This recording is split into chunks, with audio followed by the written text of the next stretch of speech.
கூட்டுறவு வங்கிகளில் விவசாய கடன்களை தள்ளுபடி செய்ய சென்னை உயர்நீதிமன்றம் பிறப்பித்த உத்தரவிற்கு உச்சநீதிமன்றம் இடைக்கால தடை விதித்துள்ளது. இதுகுறித்து டெல்லியில் உள்ள நமது செய்தியாளர் மதியழகன் அளித்த கூடுதல் விவரங்களை தற்போது காணலாம். கூட்டுறவு வங்கிகளில் விவசாயிகள் பெற்ற கடனை தள்ளுபடி செய்ய வேண்டும் என்ற உயர்நீதிமன்ற உத்தரவிற்கு உச்சநீதிமன்றமானது இன்று தடை விதித்து உத்தரவிட்டிருக்கிறது.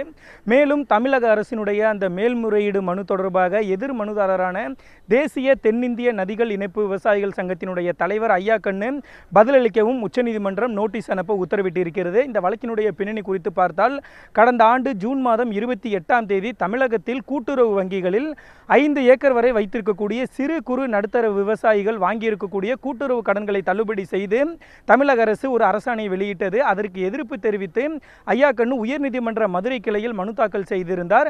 அதாவது அரசியல் சட்டப்படி அனைத்து விவசாயிகளுக்கும் கடன்களை தள்ளுபடி செய்ய வேண்டும், ஏனென்றால் அனைத்து விவசாயிகளும் பாதிக்கப்பட்டிருக்கிறார்கள் என்று கூறி ஒரு மனுவினை தாக்கல் செய்திருந்தார்.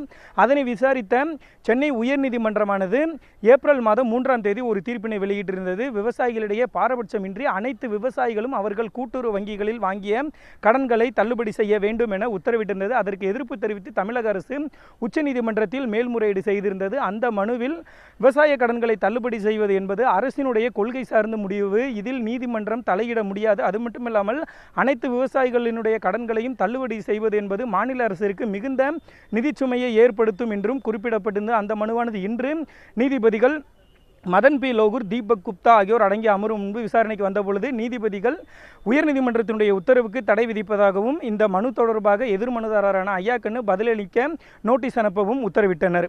நியூஸ் 7 தமிழ் செய்திகளுக்காக ஒளிப்பதிவாளர் ரமகாந்த் பாய்க்குடன் உச்சநீதிமன்ற வளாகத்திலிருந்து மதியழகன்.